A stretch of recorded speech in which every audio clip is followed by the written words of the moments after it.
안녕하세요, 닥터윤입니다.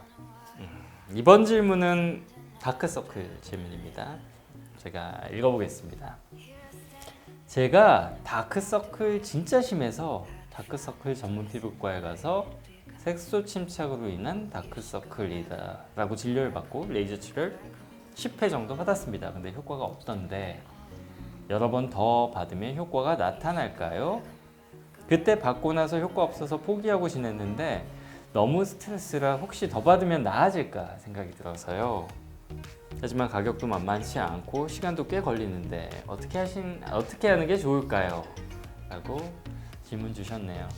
다크서클 정말 고민이죠. 예전에 곰이라고 놀리는 팬더, 그죠? 다크서클의 대명사는 팬더인데 저 별명이 팬더예요 하고 오시는 분들 꽤 많으셨어요. 요즘도 종종 있습니다.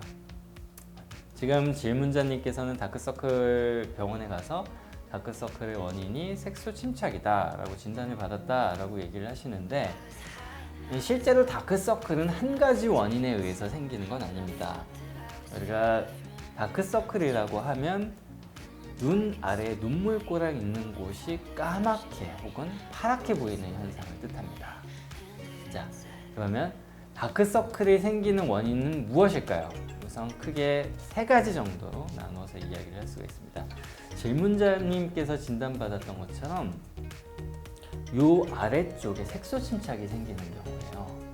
말 그대로 멜라닌을 만드는 세포가 활성화돼서 멜라닌을 많이 만들어내서 까맣게 되는 경우. 두 번째는 정맥의 우혈입니다. 사람들이 피곤하게 되면 이 눈 밑에는 커다란 정맥이 지나가게 되는데 정맥에 피가 뭉치죠. 그래서 컨디션이 좋을 때는 다크서클이 좀 좋아졌다가 컨디션이 좀 나쁠 때는 다크서클이 더 심해진다. 이런 건 정맥의 우혈 정도가 심해졌다가 좋아졌다가를 반복하기 때문에 생기는 현상입니다. 세 번째는 다크서클 있는 부위가 실제로 파여서 음영해져 보이는 경우가 있습니다.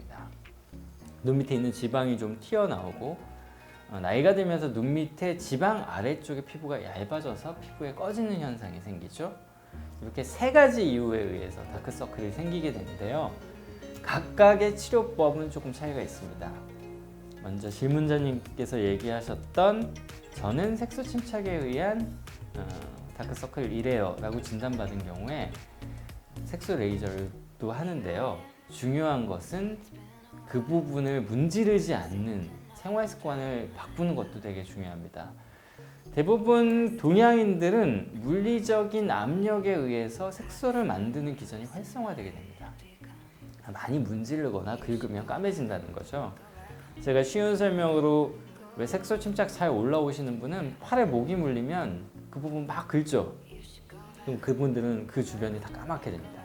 마찬가지 현상이 다크서클에서도 생긴다고 생각을 하시면 됩니다. 눈에 알러지성 결막염 같은 게 있으신 분들은 봄, 가을철 되면 눈이 많이 가렵습니다. 또 많이 비비죠. 그러면 그분들은 눈 아래쪽하고 눈꺼풀 있는 부분이 까맣게 색소 침착이 올라오는 경우가 있습니다. 레이저 시술도 중요하지만 첫 번째, 눈을 비비지 않는 생활 습관을 만들어야 된다. 생활 습관을 교정해야 된다. 라고 제가 조언을 드리고 싶고요. 두 번째, 정맥에 우려로 있는 경우. 정맥에 우려로 있는 경우는 눈 밑에 피부가 얇은 경우가 많아요. 그래서 피부에 어떤 콜라겐 합성을 자극하기 위한 주사 시술들을 많이 합니다. 첫 번째는 당연히 컨디션을 좋게 유지하는 거겠죠. 잘 주무시고 잘 쉬시면 좋아지니까 그렇게 항상 좋은 컨디션을 만들기 위해서 노력을 하세요. 첫 번째. 두 번째로는 예전에는 PRP라고 해서 그 혈소판 풍부혈장이라고 하는 자기의 피를 뽑아서 그 중에 혈소판이 많은 부분을 추출해서 주사하는 시술들을 많이 했습니다. 단점은 아픈 거, 그리고 약간 열감이 있으면서 아파요. 그래서 그 이후에는 눈 주변에 최근에 리주란 같은 시술, 여러 가지 재생인자, 주사하는 시술들이 다크서클 완화하는데 정맥의 우려에 의한 다크서클을 완화하는 데 조금 도움이 됩니다. 세 번째, 눈 밑에 피하 지방이 튀어 올라오거나 혹은 눈 밑이 꺼져서 다크서클이 심해 보이는 경우가 있겠죠.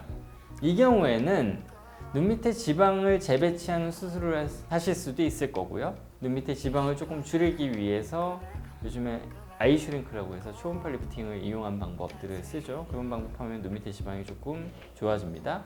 그 다음에 눈 밑이 꺼진 부분은 눈 밑을 채워주는 필러 시술들을 같이 해주면 도움이 됩니다. 자, 제가 다크서클의 원인 3가지와 치료 방법에 대해서 말씀드렸는데요.